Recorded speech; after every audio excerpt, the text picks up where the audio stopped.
E aí, como é que vocês estão? É, Mais uma vez queria agradecer toda a repercussão que o canal tem tido, que os Reels, né, pode até não ser tão grande em números, mas para mim, sabe, a cada novo inscrito, cada nova pessoa que aparece por aqui, eu fico muito honrado, eu fico muito feliz. Quando você dá a sua inscrição, significa que você está confiando naquele conteúdo, ou aquele conteúdo, aquela mensagem, aquele pequeno vídeo ou aquele vídeo mais longo te chamou a atenção de alguma forma, e você, para não perder, né, para acompanhar mais de perto, você foi lá e se inscreveu. Então eu agradeço a cada um dos novos inscritos que aparecem por aqui.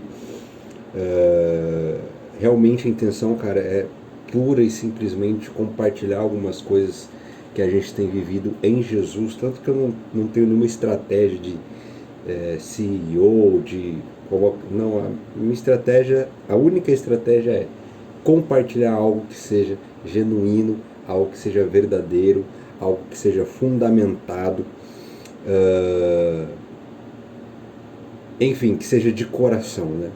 Hoje a gente começa uma série nova. Eu nunca experimentei séries aqui no canal, seja nas plataformas de áudio, seja no YouTube através de vídeos, mas eu estou sendo muito impactado pelo estudo do livro de Romanos. Recentemente eu senti de me aprofundar em cartas paulinas e comecei por uma das cartas que eu sou mais apaixonado, que é a carta aos Romanos. Já estudei ela 2 vezes na minha vida, durante 2 trimestres, né? Mas eu não sei, parece que esse estudo ele está sendo mais profundo, ele está sendo mais significativo, né? Os outros dois foram através de um guia, hoje e nessa vez está sendo somente a Bíblia e nada mais, só a Escritura e nada mais. E essa ideia foi surgindo, eu compartilhei no meu Instagram, que a galera ia achar, e ter uma repercussão bacana, né? Da gente ter algo assim mais voltado ao ensino. Então, a proposta do podcast ela é realmente ser um conteúdo mais profundo. No vídeo do YouTube, eu procuro comentar alguma atualidade ou comentar sobre algum assunto de forma mais pontual, mas é aqui, no podcast, que a gente consegue aprofundar mais. Embora você não possa me ver, né, eu não tenho ainda a estrutura para gravar em vídeo o podcast, mas dentro daquilo que eu consigo fazer, eu trago para vocês aqui, trago para nós algo que seja mais aprofundado. Então a gente inicia hoje uma série que eu não sei se a gente vai conseguir terminar. Eu não garanto para você que a gente vai conseguir fazer o livro inteiro. O que eu te garanto é que cada episódio dessa série vai vir debaixo de muita reflexão, vai vir de um lugar de muita muito genuíno, assim, sabe? Vai vir de um lugar de realmente entender o texto. Eu não vou falar nada aqui que eu ainda não tenha absorvido, não tenha tido o mínimo de entendimento em relação àquele assunto. Não vou criar frases de efeito em cima de um texto. Hoje o que mais se vê nos pregadores modernos, não estou generalizando, mas hoje o que mais se vê, principalmente nas pregações nos trechos de pregações que viralizam, é uma galera criando uma frase de efeito em cima de um texto e às vezes traçando uma doutrina em cima daquilo.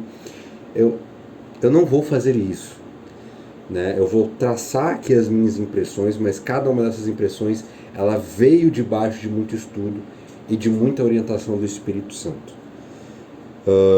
Não garanto que cada episódio vai ser o capítulo corrido, talvez dê tempo de fazer mais de um, ou o que eu acho que vai acontecer, talvez não dê tempo de fazer em um episódio um capítulo inteiro, porque a carta aos Romanos é uma carta muito rica, em poucos versos você já consegue extrair aí muita coisa, né? Então assim, não vamos seguir um padrão. Vai ter a série de Romanos, vai ter episódio 1, episódio 2, episódio 3, o quanto que eu consegui fazer, né? Não garanto que a gente vai terminar esse livro assim num tempo, pelo menos a médio prazo, Mas eu garanto para você que cada episódio vai vir debaixo de muita verdade, muita fundamentação. Talvez alguma hora ou outra a gente vai precisar buscar no original para ter um entendimento maior. É uma carta que se você lê corridamente, não, é uma carta que você não consegue ler corridamente, né, como se fosse uma história, ou talvez uma poesia de Salmos ou do livro de Jó. Mas a gente vai tentar analisar da forma mais assertiva possível para que a gente tenha um entendimento e não só assim ter o conhecimento, ter a informação, mas ter a revelação de Cristo que Paulo traz na sua carta aos Romanos, né? Então você sabe, o livro de Romanos ela é no gênero textual de carta, ou seja, ela é de alguém endereçada a um outro alguém. Nesse caso, interessado aos cristãos que habitavam, que residiam em Roma. Por que é importante a gente entender esse contexto? Porque o contexto, ele me dá a lupa, ele me dá a lente para entender a carta de uma forma mais profunda. Então não fica algo isolado. Eu sei que aquela carta foi escrita por alguém, debaixo de uma época, debaixo de um contexto. Isso torna mais fácil a contextualização dos mais diversos textos que sem essa contextualização seriam mais difíceis de entender. Então, com a contextualização, se torna mais fácil de eu entender o intuito da carta, o objetivo da carta, porque eu não sei se você sabe, a carta, ela é uma carta, ela é para você ler do início ao fim, não é para você pegar trechos isolados, né? E essa questão de capítulos e versículos, ela veio depois que a Bíblia já foi escrita. Então, Paulo ele escreve de uma forma corrida, sem subtítulos provavelmente, né? Sem capítulos, sem versículos. Então a gente vai estudar o capítulo 1, capítulo 2, mas entenda que a carta, né, como todas as cartas, e como todos os livros da Bíblia, eles foram escritos corridamente. Não foram pensados em ser divididos em capítulos e versículos. Isso veio depois para a gente conseguir, dentro desse livro gigantesco, com muito conteúdo, para a gente conseguir se achar melhor, para a gente conseguir endereçar alguns textos específicos ou outros, né? Mas o que a gente precisa entender é que naquela época, Roma era o centro do mundo. Era o centro cultural, era o centro econômico, né? O centro de ideias, tudo que havia de mais profundo na ciência, no intelectualismo, na filosofia, você encontrava em Roma. A gente está vendo exatamente uma transição, né, dos Estados Unidos mais para a Ásia, para a Coreia, para a cultura asiática. Então a gente está vendo essa transição do centro cultural do mundo. Nessa época, quando Paulo escreve isso, nós temos em Roma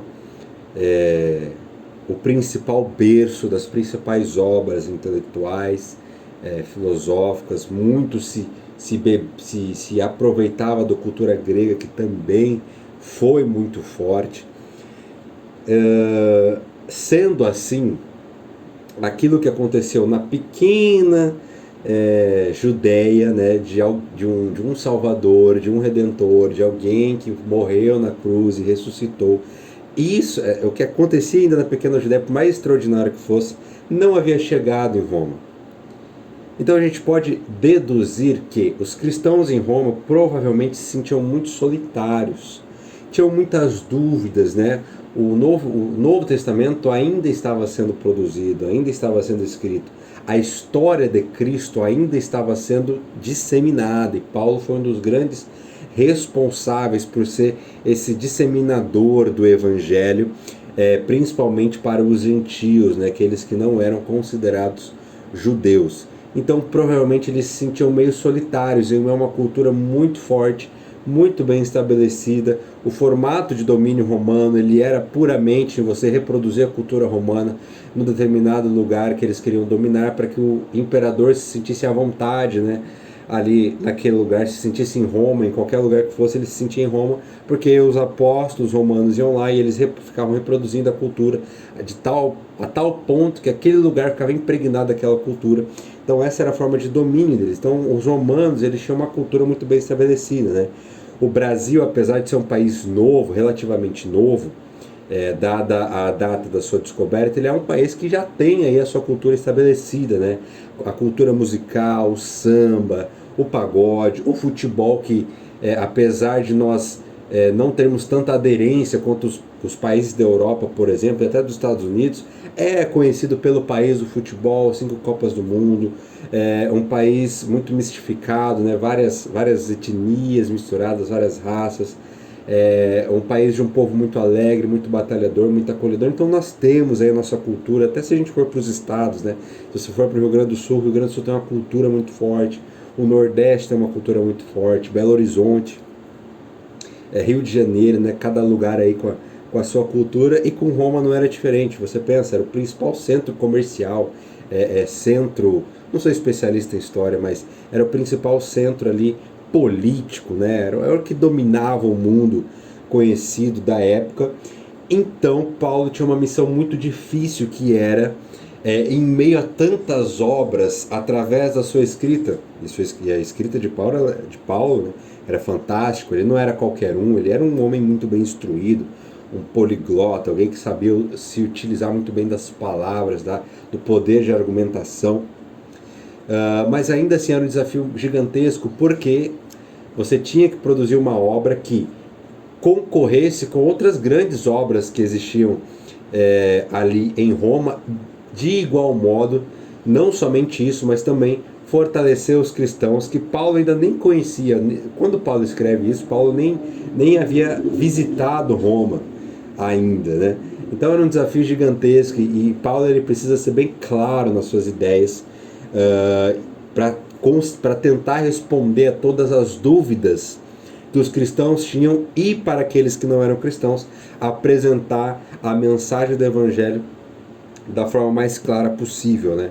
Provavelmente ali no ano 57, depois de Cristo, enfim, que se endereça, né? Que essa carta ela é produzida pelo grande evangelista, o grande apóstolo Paulo. Dito isso, dada essa introdução de nem sei quantos minutos, mas acredito que tenha sido uma introdução longa, vamos para a carta. Como é que vai funcionar então? Eu pensei em fazer o seguinte, gurizada. A gente vai ler, né? Vai ler aí os textos. Ao invés de fazer uma leitura corrida, né? Eu vou lendo e eu vou pontuando assim as coisas que eu acho importante, texto a texto, verso a verso. Então recomendo você, caso você tenha disponibilidade, se você não está ouvindo isso no ônibus, no carro ou em algum outro lugar, que você esteja se movimentando, até na academia, né? Eu tenho essa mania estranha de, ao invés de ouvir música durante o treino, eu ouço podcasts. Me ajuda muito. Se você tem a sua disponibilidade, pega a tua Bíblia, abre junto, vamos estudar junto, que aí você consegue acompanhar os textos, né? Fica mais fácil de você entender. Então vamos lá. Romanos capítulo 1, verso 1, vai começar da seguinte forma, da forma mais extraordinária possível, na minha opinião. Paulo, servo de Cristo Jesus, chamado para ser apóstolo, separado para o Evangelho de Deus. No primeiro verso, nós já temos muita coisa para a gente explorar. Por quê? Porque essa palavra servo, vou beber minha água aqui, essa palavra servo, no original grego que foi escrito, ela também pode ser entendida ou traduzida como escravo. E o contexto era um contexto onde a escravidão era plenamente permitida. Então Paulo não está falando de algo que ele ouviu, né? Hoje nós ouvimos falar da escravidão, nós estudamos sobre ela nos livros de história. Se algum lugar da Terra ainda acontece isso, isso é noticiado, isso é tratado com muito repúdio, né? Mas na época isso era extremamente comum. Então Paulo estava falando de algo que ele não ouviu, mas que ele via constantemente acontecendo. Então ele traz esse exemplo para a sua escrita, na sua apresentação. Então fala, olha, eu sou Paulo, eu sou escravo de Cristo. Um escravo, galera, é aquele que não tem vontade própria. É aquele que depende do seu senhor. É aquele que não tem, aquele que é separado da sua parentela. Certo? É aquele que não tem vida, praticamente, né? O escravo não tem vida, então ele se coloca como escravo de Cristo. E ao longo da carta a gente vai ver outras vezes Paulo usando dessa expressão escravo, mas num sentido bom, no sentido que pode ser usado. E ele fala, né, apóstolo separado para o evangelho, um cara que tinha plena convicção de quem ele era e de qual era a sua vocação, qual era o seu chamado. Então Paulo ele já começa a carta aos Romanos colocando todas as cartas na mesa, deixando tudo bem claro, tudo bem exposto, com muita transparência. Verso 2, verso 1, Paulo, escravo de Cristo, chamado para ser apóstolo, separado para o evangelho de Deus, o qual foi prometido por ele de antemão, por meio dos seus profetas nas escrituras sagradas. Então, ele se apresenta de uma forma muito rápida e ele já começa a tecer aquilo que vai ser o objeto principal da carta: a mensagem, o evangelho, a vida e obra de Cristo Jesus, o qual foi prometido por ele de antemão por meio dos seus profetas nas escrituras sagradas, acerca de seu filho, que, como homem, era descendente de Davi e que, mediante o Espírito de Santidade, foi declarado como Filho de Deus com poder pela sua ressurreição dentre os mortos, Cristo Jesus, nosso Senhor. Paulo, em poucas palavras, ele consegue ali expor toda a razão da nossa fé. Você que é cristão, eu que sou cristão, nós cremos em um Deus que se fez homem, que morreu no nosso lugar segundo 1 Coríntios 5, verso 21, né? Aquele que não tinha pecado foi feito pecado por Deus. Gálatas 3:13, ele se fez maldito no nosso lugar. É a mensagem principal, é o cerne da fé cristã. Um Deus que se fez homem, que morreu ao nosso lugar, mas que ressuscitou ao terceiro dia e hoje reina com poder e um dia voltará para nos buscar. Paulo já começa deixando isso bem claro, porque os cristãos em Roma, por eles estarem cercados de uma cultura que praticamente os sufocava, se sentindo sozinhos, em meio a pessoas que nem conheciam, nem sequer sabiam quem foi Jesus, Paulo já começa ali a dar um norte para eles, reforçando a crença principal, o motivo principal da fé daquelas pessoas, e também para nós, deixando claro aí para nós, dentro da tipologia bíblica, trazendo um texto que era para aquele contexto, mas trazendo para nós, o ensinamento para nós também, e essa é a maravilha da palavra de Deus, algo que foi escrito há 2000 anos atrás, que a gente consegue simplesmente trazer para os nossos dias. Verso 5, por meio dele e por causa do seu nome, recebemos graça e apostolado, para chamar dentre todas as nações um povo para a obediência que vem pela fé. Observe isso. Além de trazer, né, à tona, né, aquilo que seria o principal objeto de crença, o cerne da nossa crença, o cerne da nossa fé, ele também traz o resultado do sacrifício de Cristo, que é, por meio dele, por causa de seu nome, nós não apenas recebemos graça, mas apostolado, ou seja, a gente não recebe apenas a salvação, mas essa graça nos empodera para um chamado celestial, por uma grande comissão, por um mandato cultural, que era tanto para a época de Paulo, quanto para a nossa época também. Então Paulo ele começa a trazer ali os cristãos de Roma para o rolê. Ele fala, galera, independente de onde vocês estejam, existe um chamado para todos nós que aceitamos e confessamos Cristo como nosso Senhor e Salvador, nós temos um chamado ao apostolado. E o que eu acho interessante é que esse chamado ele é para chamar entre todas as nações um povo para obediência. Então a conversa, o diálogo, o rolê nunca foi sobre uma denominação, nunca foi sobre uma placa de igreja. Você vai ver isso em Apocalipse também. Na visão que João tem acerca sobre o livro de Apocalipse, a revelação que ele tem, nunca foi sobre uma denominação. Essa denominação aqui, ela é a verdadeira. Não. Sempre foi sobre um povo. Sai dela, povo meu. Babilônia, né? Já indo para o lado de Apocalipse, que eu estou estudando meio que os dois livros em conjunto, então está bem fresco na minha memória. sempre foi sobre um povo. Isso aqui é importante a gente entender. Então a gente sai do contexto da carta e vai para o nosso contexto aqui contemporâneo. É sempre sobre um povo. Deus sempre teve uma mensagem para um povo. Esse povo não se restringe à denominação A ou à denominação D. Esse povo se restringe àqueles que guardam os mandamentos de Deus e têm o testemunho de Cristo Jesus. Aqueles remanescentes, ou seja, aqueles que sobraram, aqueles que permaneceram fiéis à palavra, à mensagem real, genuína do Evangelho. Verso 6. E vocês também estão entre os chamados para pertencerem a Jesus Cristo. A todos os que estão em Roma são amados de Deus e chamados a serem santos. A vocês, graça e paz da parte de Deus, nosso Pai e nosso Senhor Jesus Cristo. Então Paulo ele termina essa primeira parte, assim, essa apresentação, né, incluindo, falando, olha, vocês também que estão em Roma, vocês fazem parte da família.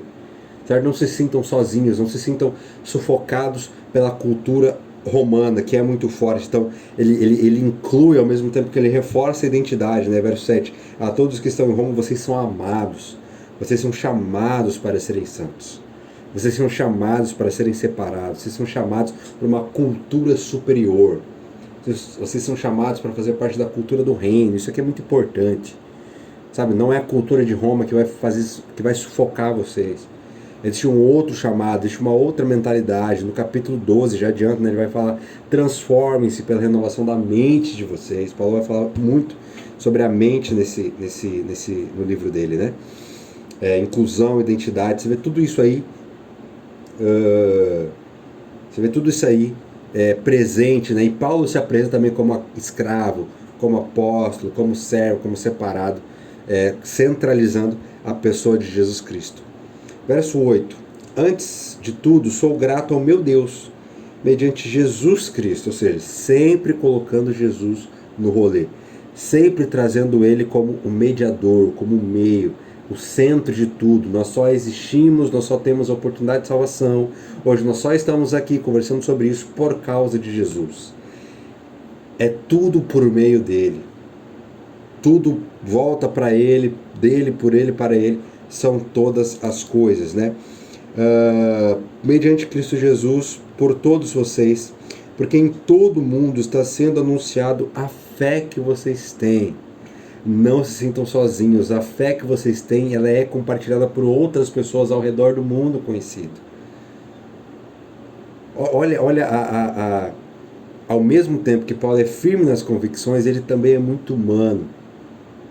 Em perceber que talvez aqueles cristãos estivessem um pouco desanimados. Já fazia anos que Jesus já tinha ascendido ao céu. Já fazia anos desde o acontecimento no cenáculo, né? O tempo passa e talvez aquilo que estava pegando fogo, talvez a chama não estivesse mais tão acesa assim.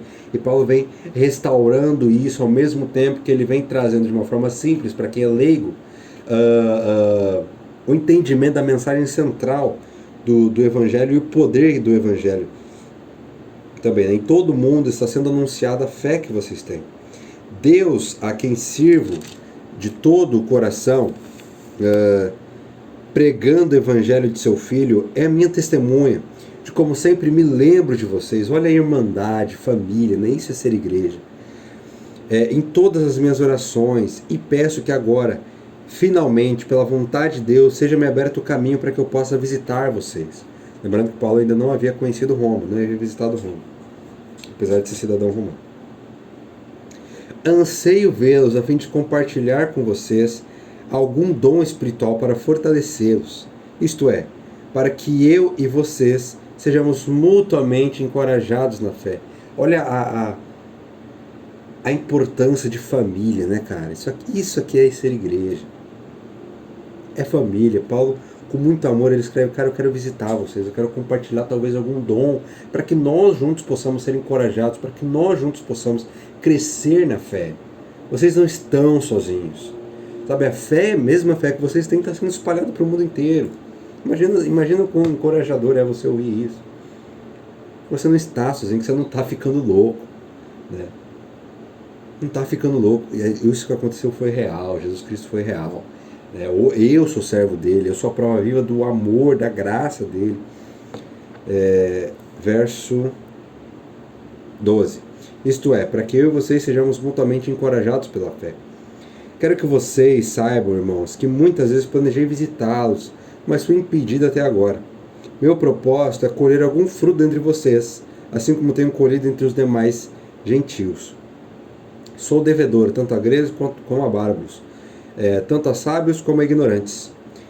Por isso estou disposto a pregar o evangelho também a vocês que estão em Roma. Observe mais uma vez a inclusão presente no discurso de Paulo. Ele se vê obrigado, cara, a gastar a vida dele pregando o evangelho para gentios, e inclui os romanos nesse rolê, né?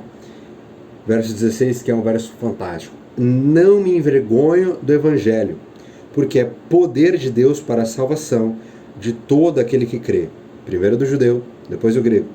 Porque no evangelho é revelada a justiça de Deus, uma justiça que procede do princípio, uma justiça que do princípio ao fim é pela fé.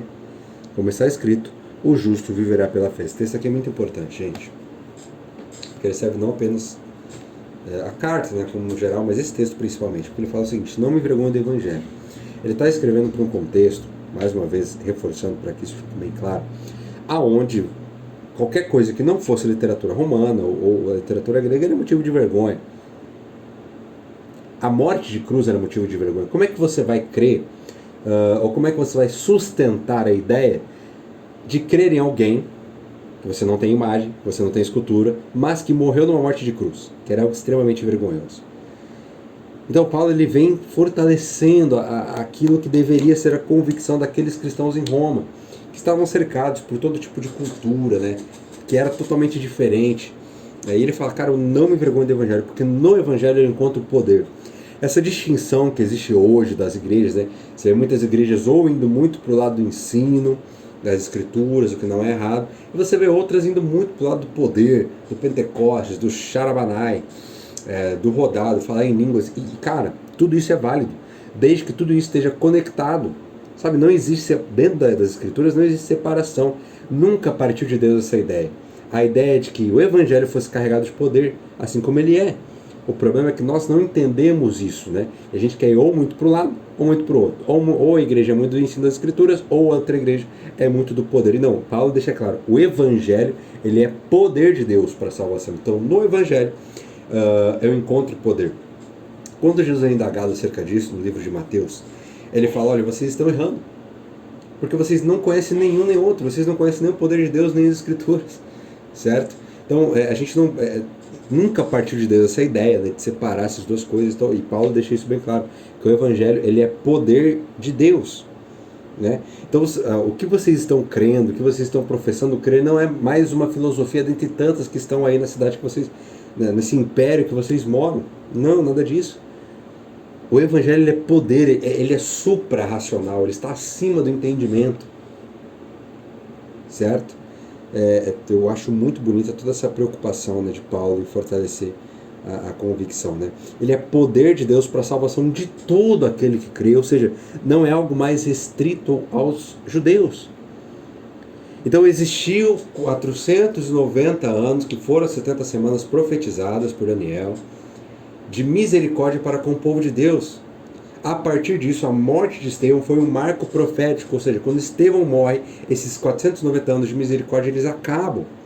E o que significa isso na prática? Que agora, aquilo que era restringido ao povo de Israel, essa missão que era restringida ao povo de Israel, essa mensagem que era restringida, Deus agora ia começar a espalhar.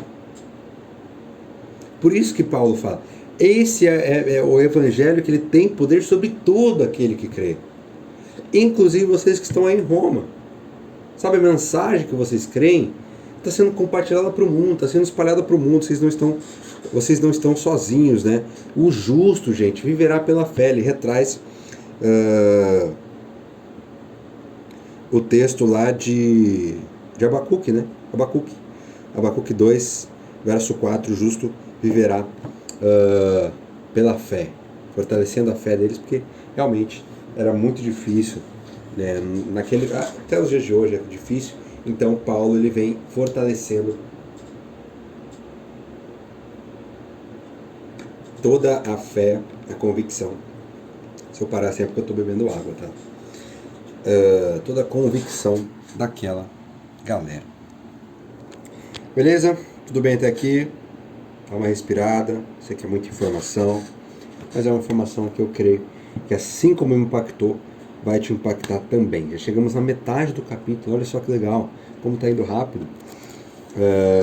Então, só pontuando aquilo que a gente viu até aqui, é um recado a todos os seres humanos, né, que se encaixam nesses aspectos assim. Então Paulo ele tem todo um zelo por incluir no Evangelho e eu vejo como esse início da carta como um encorajamento a todos nós. Que muitas vezes temos dúvidas, que muitas vezes sentimos Deus distante na nossa caminhada, nos nossos altos e baixos, né? Paulo vem e escreve que nós não estamos sozinhos. O Evangelho que nós acreditamos, ele é carregado de poder. Ele tem poder de transformação e a gente nunca pode perder de vista isso. E aí começa um trecho muito específico, que aí Paulo já começa a ser mais incisivo e mais específico sobre algumas coisas que ele estava vendo entre os cristãos ali de Roma. E que também serve muito, muito, mas muito mesmo, para os nossos dias. Vamos lá. Verso 18. Portanto, ou seja, ele está fazendo uma conclusão, né? Dito isso, depois de tudo isso que foi exposto, portanto, a ira de Deus é revelada nos céus contra toda a impiedade e a injustiça dos homens. Que homens? Homens que suprimem a verdade pela injustiça. Para deixar uma coisa clara, Paulo vai começar a discursar, Paulo vai começar a escrever contra um tipo de pessoa, né? Que se encaixa nesses dois aspectos, homens impiedosos e homens injustos, que conhecem a verdade, mas suprimem, trocam a verdade pela injustiça, por diversos fatores, interesses próprios, interesses comerciais, enfim. Paulo vai agora, a partir de agora, spoiler aqui, confrontar frontalmente esse tipo de comportamento. Não do ímpio ou do leigo que ainda não conhece a mensagem do Evangelho, mas aquele que conhece e ensina errado. Aquele que conhece e propositalmente ensina a opinião ao invés da sã doutrina. Vamos lá. Verso 19. Pois o que de Deus se pode conhecer é manifesto entre eles, porque Deus lhes manifestou. Pois desde a criação do mundo, os atributos invisíveis de Deus, seu eterno poder, sua natureza divina, têm sido vistos claramente, sendo compreendidos por meio das coisas criadas, de forma que tais homens são indesculpáveis. Sabe, Deus ele veio se revelando, mesmo antes de Jesus, veio se revelando através da sua própria criação. Portanto, Paulo ele traz tal tipo de comportamento como indesculpável.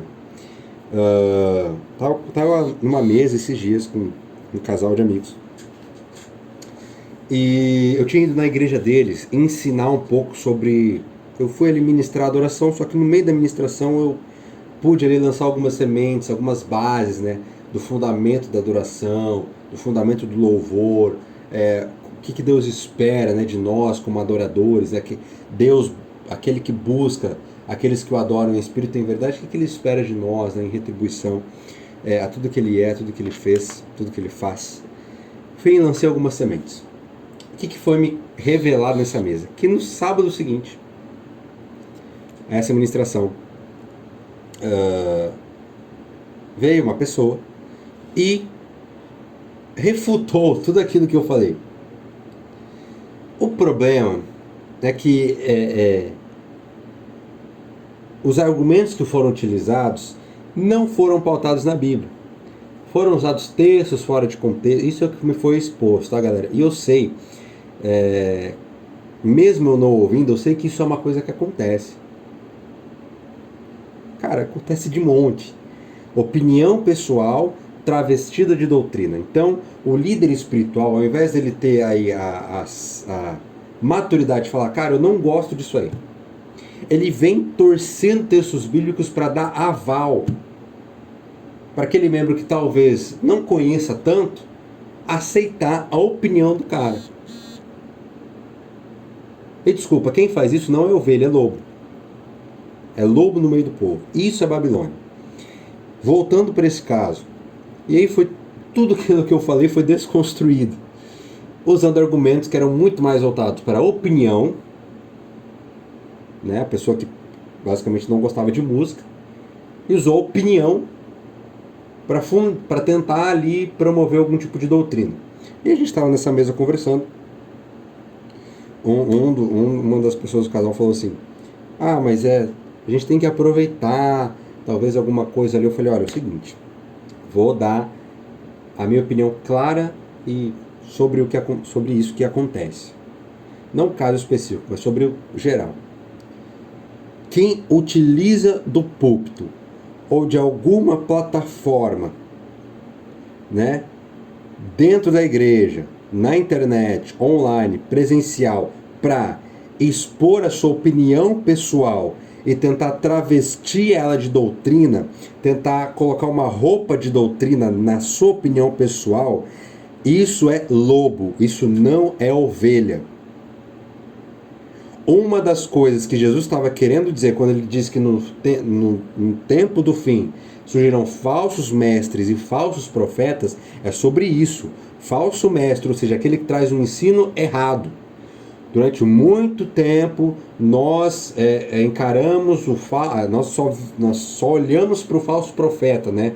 Aquele que acertava CPF, aquele que acertava, né, tudo sobre a vida da pessoa em cima do púlpito. A gente achava que era um charlatão e a gente não olhava para os falsos mestres, que pegam opinião pessoal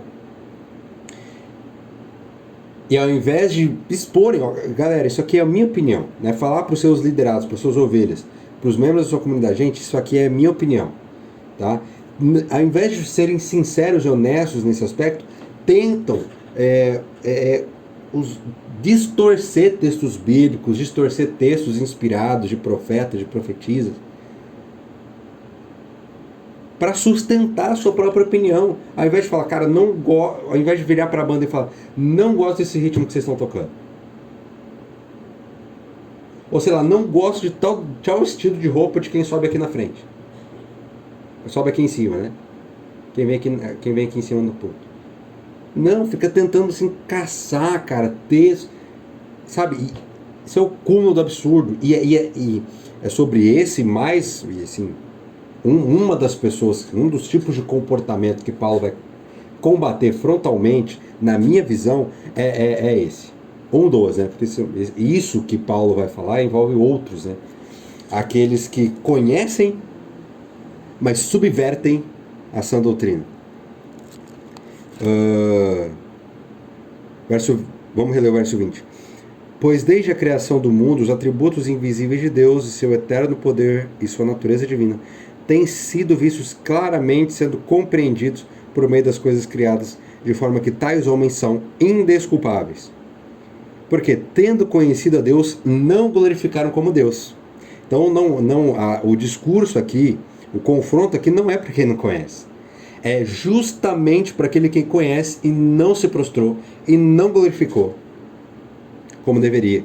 Nem lhe renderam graças, mas os seus pensamentos tornaram-se fúteis e o coração insensato deles obscureceu-se. Dizendo-se sábios, tornaram-se loucos. Trocaram a glória de Deus imortal por imagens feitas segundo a semelhança do homem mortal, bem como pássaros, quadrúpedes e répteis. Aqui vale a pena a gente entender o contexto da época. Porque muitos dos deuses, né, eram inspirados, muitos dos deuses do Olimpo romano, vamos dizer assim, eram inspirados em figuras romanas. E alguns também inspirados em animais. Por isso que Paulo fala, né? Muitos desses trocaram a glória do Deus imortal pela semelhança de homens mortais, né? Obviamente a galera em Roma, ao ler isso, já ia associar plenamente ao panteão romano, que também bebia muito do panteão grego, né? E isso de igual modo serve para nós hoje, que trocamos a glória do Deus imortal muitas vezes para a glória sobre nós mesmos. Hoje, vou cravar aqui, o maior problema da igreja brasileira hoje, como um todo, se chama idolatria. Antes da hipergraça, antes de outros erros doutrinários, você pode perceber que cada um desses desvios doutrinários, eles partem de um único lugar: idolatria. É quando o eu, por exemplo, começa a ser mais adorado do que o próprio Deus. A gente, eu até estou escrevendo um livro sobre isso, spoiler aqui, ó, em primeira mão. Nós só costumamos a restringir a idolatria apenas a adorar imagens, né? Mas não, a idolatria está presente em todos os aspectos da vida. Se eu não consigo ver sem o meu celular, por exemplo, ele já se tornou meu ídolo. Idolatria, numa definição mais simples, é tudo aquilo que não é Jesus e que eu não consigo viver sem. Ok? Se você está num relacionamento, você não consegue viver sem a pessoa, aquela se tornou seu ídolo. Você está dependendo da pessoa para ser feliz. Quando a gente deve ser pleno unicamente em Cristo. E no relacionamento, no casamento, no namoro, essa pessoa vem para te aproximar de Cristo. E para que você aproxime ela de Cristo também. Para que vocês dois se unam, para que vocês dois cumpram o mandato que vem lá do céu. É isso. Certo? Continuando aqui. Por isso, Deus entregou a impureza sexual, segundo os desejos pecaminosos do seu coração, para a degradação do seu corpo entre si. Trocaram a verdade de Deus pela mentira e adoraram e serviram a coisas e seres criados, em lugar do Criador, que é bendito para sempre. Ou seja, a idolatria sempre foi um problema. Sempre. Desde o Éden.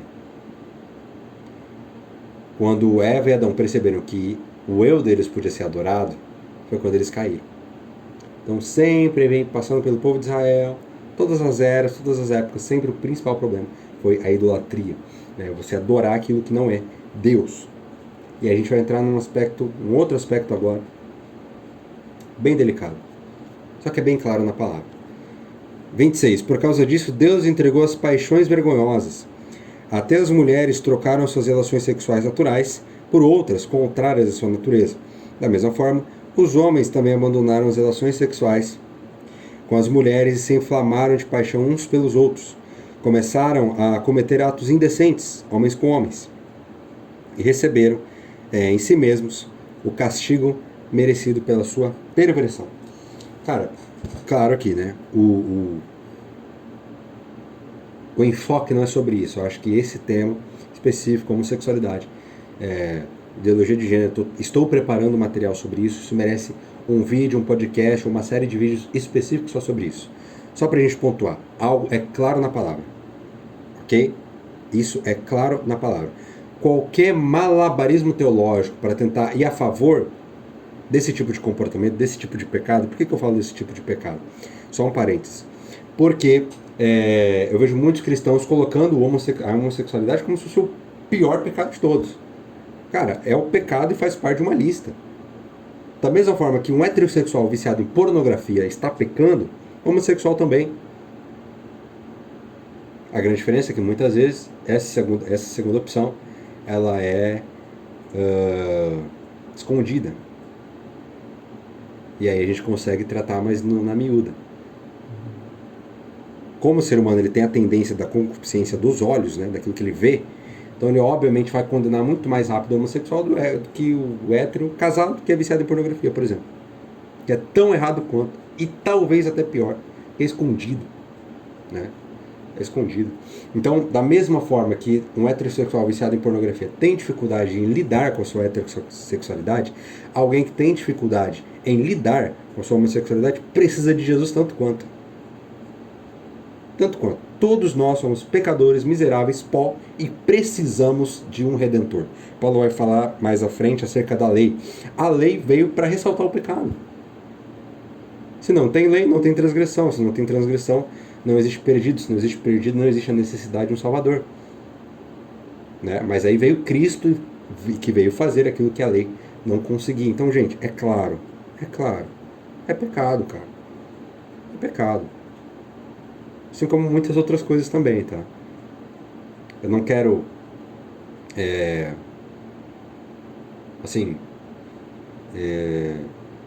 isolar, como eu também não quero igualar, falar que tá todo mundo perdido, é tudo pecado. Não. Precisamos de um Salvador. Precisamos de um Redentor. Precisamos de Cristo em nossa vida para ter nossa natureza transformada. Né? Que o desejo de ter as vestes limpas pelo sangue do Cordeiro seja maior que o desejo de pecar. A gente não para de pecar porque é ruim, porque o pecado é gostoso. É gostoso, mano.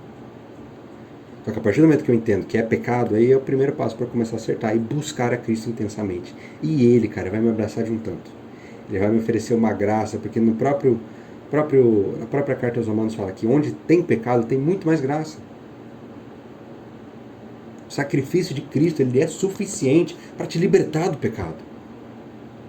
Esse pecado que você luta há tantos anos, que ninguém sabe, o sacrifício de Cristo, garanto para você, ele é suficiente para te libertar disso. João, o que eu faço então? Não se trata muito do que você fazer, se trata de onde você tem que estar. E o lugar que você tem que estar é no coração de Cristo. É no centro da vontade de Deus. E esse lugar vem de intimidade, de relacionamento, de oração, de joelho no chão. Não se trata de uma lista de coisas que tem que fazer primeiramente. Se trata de onde você tem que estar, de onde você tem que posicionar o seu coração, a sua mente, a sua vontade, a sua sede e a sua fome. Posicione o seu coração e muita coisa vai mudar. E o texto vai continuar dizendo: além do mais, visto que desprezaram o conhecimento de Deus, ele os entregou a uma disposição mental reprovável para praticar o que não deviam. Então, cara, é um nível de insensibilidade espiritual que Deus entrega, Deus simplesmente entrega. A nossa própria natureza. É um nível assim que a pessoa está tão anestesiada, né? Não estou falando aqui daquele que nunca conheceu o Evangelho, eu estou falando daquele que conheceu o Evangelho. Conheceu a Deus, mas que deliberadamente resolveu viver de acordo com as suas próprias paixões. Vai chegar num ponto que Deus vai entregar. Entendeu? Por escolha da pessoa. Por escolha da pessoa. Então o discurso de Paulo, que é um discurso bem duro, ele vai para esse tipo de pessoa, aqueles que conheceram a verdade, que rejeitaram a verdade e pior, ensinaram a verdade do jeito errado. Ensinaram a verdade do jeito errado. Tornaram-se cheios de toda sorte de injustiça, maldade, ganância e depravação. São cheios de inveja, homicídio, rivalidades, engano, malícia, são bisbilhoteiros, são caluniadores, inimigos de Deus, insolentes, arrogantes e presunçosos.